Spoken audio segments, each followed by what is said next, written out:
శ్రీ వరసిద్ధి వినాయక స్వామి దేవస్థానం కాణిపాకంలో ఉగాది పర్వదినం సందర్భంగా భక్తుల రద్దీ కనిపించింది. వేద పండితులు శేఖర్ స్వామి మాట్లాడుతూ భక్తులకు ఉగాది శుభాకాంక్షలు తెలిపారు. కొత్త సంవత్సరంలో అందరూ ఆరోగ్యాలతో వర్ధిల్లాలని ఆకాంక్షించారు. ఈ సందర్భంగా ఆలయంలో భక్తులకు ఎలాంటి ఇబ్బందులు కలగకుండా ప్రత్యేక ఏర్పాట్లు చేసినట్లు చెప్పారు. అగ్రపూజ్యుడు ఆదిదేవుడు అయినటువంటి ఏ కార్యం నిర్వహించాలన్నా ముందు గణపతి ఆరాధన తప్పనిసరి. అది అందరికీ విదితమే.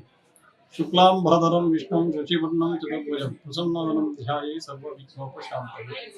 ఏ కార్యం చేయాలన్నా గణపతి ఆరాధన చేసి తదనంతరం అన్ని కార్యక్రమాలు చేస్తాం.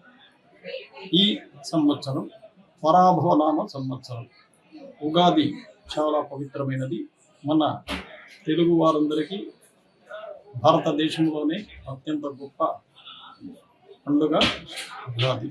ఈరోజు మన స్వయంభూ శ్రీ వరసిద్ధి వినాయక స్వామి వారి ఆలయం నందు పుష్పములతో అంగరంగ వైభవంగా అరటి చెట్లు, మామిడి తోరణాలతో స్వామివారి ఆలయం అంతా కూడా అలంకరించి స్వామివారికి చందనాభిషేకం చేసి 50 మంది ప్రజలకు, ఎవరైతే గణపతి భక్తులు ఉన్నారో వారికి 14 గ్రామస్తుల ఉభయదారులకి, పాలకవర్గ మండలికి అన్నిటికీ కూడా సస్యశ్యామలంగా ఉండి మనకు ఈసారి రాజు గురువారం, వారం కూడా అదే వచ్చింది కాబట్టి గురువు రాజు అధిపతిగా నిర్వహిస్తారు. కాబట్టి లోకా సమస్త సుఖినో భవంతు, అన్నీ కూడా వర్షాలు సకాలంలో పడి అన్నీ కూడా సస్యశ్యామలంగా ఉంటుంది. ప్రసాదిపతి చంద్రుడు కాబట్టి సమనాయకులు నిర్ణయం చేసి పంచాంగ శ్రవణము అత్యంత వైభవపేతంగా ఆలయ ఆస్థాన మండపం నందు స్వామివారి కళ్యాణ మండపం నందు స్వామివారికి అలంకరించి ఇప్పుడు పంచాంగ శ్రవణం స్వామివారికి ఉదయం 9 గంటల నుండి 11:30 వరకు జరుగుతుంది కార్యక్రమం.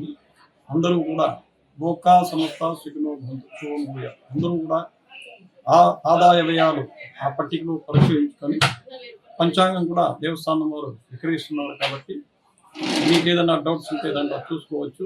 అందరూ కూడా సుభిక్షంగా ఉంటారని, ఎప్పుడు ఆ భగవంతుని ఆశీస్సులు ఉంటుందని కోరుకుంటూ శుభం భూయాత్. సోమశేఖర్ గుర్తుల్ శ్రీ వరసిద్ధి వినాయక స్వామి వారి ప్రధాన అర్చకుడు. శుభం భూయాత్.